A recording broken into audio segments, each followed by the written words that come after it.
Assalamualaikum warahmatullahi wabarakatuh. Selamat datang kembali di modul 2,2 dari buku video digital Etika Profesi Manajemen Pendidikan. Pada modul sebelumnya, kita telah bersama-sama mendefinisikan apa itu profesi dengan segala karakteristiknya.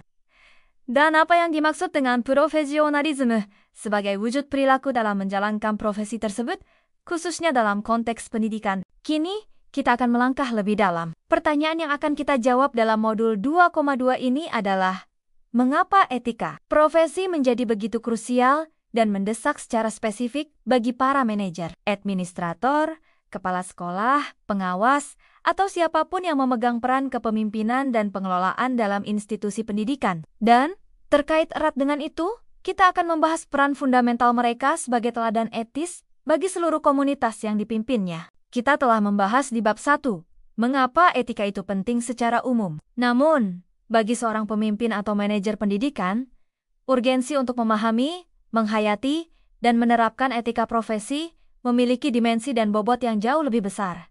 Mengapa demikian? Mari kita telaah beberapa alasan utamanya. Posisi pengambilan keputusan yang strategis berbeda dari staf pengajar atau pelaksana teknis. Manajer pendidikan berada pada posisi sentral dalam pengambilan keputusan yang berdampak luas dan seringkali jangka panjang. Keputusan mengenai visi dan misi sekolah, alokasi anggaran, rekrutmen dan pengembangan staf, implementasi kurikulum, kebijakan kedisiplinan, hingga pengelolaan sarana prasarana.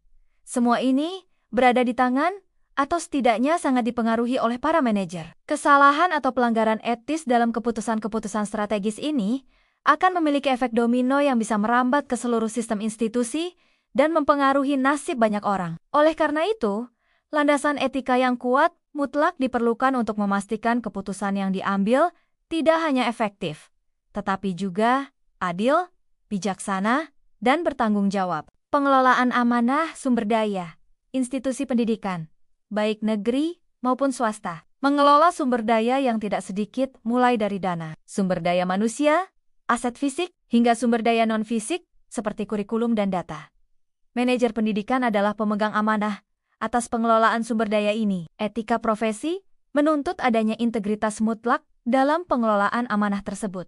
Kejujuran, transparansi dalam penggunaan anggaran, efisiensi, pencegahan pemborosan dan korupsi, serta yang tak kalah penting, keadilan dalam pendistribusian sumber daya agar dapat dinikmati secara merata dan mendukung kesempatan belajar bagi semua siswa, terutama yang kurang beruntung. Pelanggaran etika dalam pengelolaan sumber daya ini bukan hanya merugikan institusi secara finansial, tetapi juga mengkhianati kepercayaan publik yang sangat mendasar. Kepemilikan kekuasaan dan pengaruh. Jabatan kepemimpinan atau manajerial secara inheren datang dengan kekuasaan untuk merekrut, memberhentikan, menilai kinerja, memberikan penghargaan atau sanksi, menentukan prioritas, mengarahkan bawahan, dan mempengaruhi opini. Kekuasaan ini adalah alat yang bisa digunakan untuk kebaikan, tetapi juga sangat rentan disalahgunakan jika tidak dibingkai oleh etika yang kuat. Seorang manajer yang tidak etis bisa menggunakan kekuasaannya untuk kepentingan pribadi, favoritisme, menekan perbedaan pendapat, atau bertindak sewenang-wenang. Etika profesi berfungsi sebagai rambu-rambu moral yang memastikan bahwa kekuasaan digunakan secara adil, bijaksana, demi kepentingan institusi dan pelayanan kepada peserta didik, bukan untuk kepuasan ego atau keuntungan pribadi. Dampak signifikan pada iklim dan budaya sekolah atau institusi.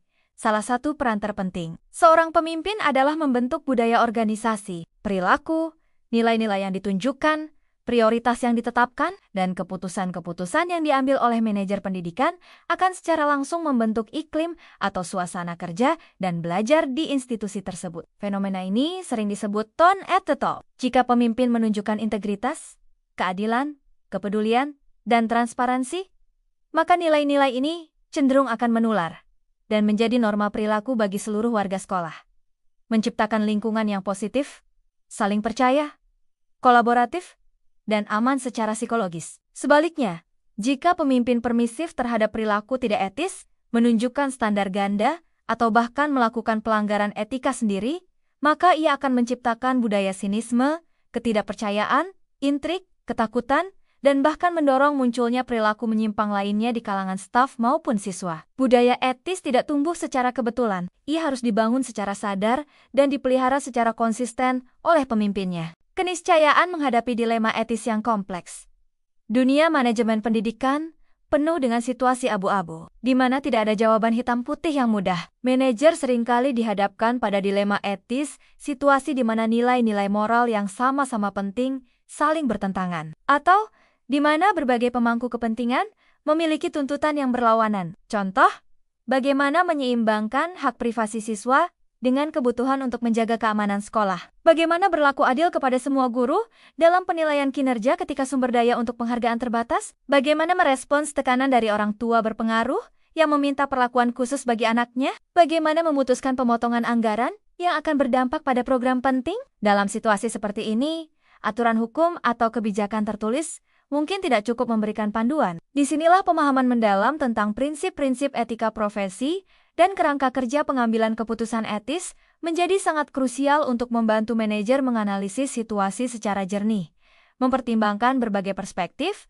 dan membuat pilihan yang paling dapat dipertanggungjawabkan secara moral, meskipun mungkin sulit. Penjaga gerbang kepercayaan publik, seperti yang telah disinggung. Institusi pendidikan hidup dari kepercayaan-kepercayaan orang tua, siswa, masyarakat, dan pemerintah. Manajer atau pemimpin institusi adalah representasi utama dan penjaga gerbang kepercayaan tersebut. Setiap tindakan mereka berada di bawah sorotan. Skandal etis yang melibatkan pimpinan sekolah atau lembaga pendidikan dapat merusak reputasi institusi secara parah dan membutuhkan waktu lama, serta upaya keras untuk memulihkannya. Menjaga standar etika profesi yang tinggi adalah cara terbaik untuk membangun dan mempertahankan kepercayaan publik yang vital ini. Melampaui kepatuhan hukum, tanggung jawab. Seorang manajer pendidikan tidak berhenti pada sekadar mematuhi hukum dan peraturan yang berlaku. Hukum seringkali menetapkan standar minimum. Etika profesi mendorong standar yang lebih tinggi, yaitu melakukan apa yang benar, adil, dan baik, bahkan ketika tidak diatur secara eksplisit oleh hukum. Etika juga memandu bagaimana hukum dan peraturan itu harus diinterpretasikan dan diterapkan secara bijaksana dan manusiawi dalam konteks spesifik, agar tidak menjadi kaku atau bahkan tidak adil. Mengingat betapa besarnya dampak dan tanggung jawab yang melekat pada posisi manajerial di bidang pendidikan, maka urgensi etika profesi menjadi sangat jelas. Ini bukan lagi sekadar nice to have, tetapi sebuah must have, sebuah kompetensi inti yang mutlak diperlukan. Sekarang, mari kita bahas aspek kedua yang tak terpisahkan. Peran manajer pendidikan sebagai teladan etis. Konsep teladan atau uswah hasanah dalam konteks kepemimpinan sangatlah kuat. Etika kepemimpinan tidak cukup hanya diajarkan atau dituliskan dalam kebijakan. Ia harus dihidupkan dan dicontohkan secara nyata oleh sang pemimpin. Mengapa peran teladan ini begitu penting? Walk the talk, tindakan berbicara lebih keras. Staf, siswa, dan pemangku kepentingan lainnya akan lebih memperhatikan apa yang dilakukan oleh pemimpin daripada apa yang ia katakan. Jika ada kesenjangan antara ucapan dan tindakan misalnya, pemimpin berbicara tentang transparansi tetapi menyembunyikan informasi penting, atau menuntut kedisiplinan tetapi sering terlambat, maka kredibilitasnya akan runtuh dan pesan etisnya tidak akan dianggap serius. Pemimpin harus menjadi contoh hidup dari nilai-nilai yang ia anjurkan. Konsistensi adalah kunci. Perilaku etis harus ditunjukkan secara konsisten dari waktu ke waktu dan dalam berbagai situasi. Ketidakkonsistenan atau penerapan standar ganda akan sangat cepat merusak kepercayaan dan menciptakan persepsi ketidakadilan. Transparansi membangun kepercayaan. Seorang pemimpin teladan bersikap terbuka dan jujur mengenai proses pengambilan keputusan, alokasi sumber daya, dan dasar penilaian. Menjelaskan alasan di balik kebijakan, terutama yang sulit atau tidak populer. Menunjukkan penghargaan terhadap kecerdasan dan perasaan orang lain, serta membangun pemahaman dan penerimaan. Menunjukkan keadilan dalam praktik.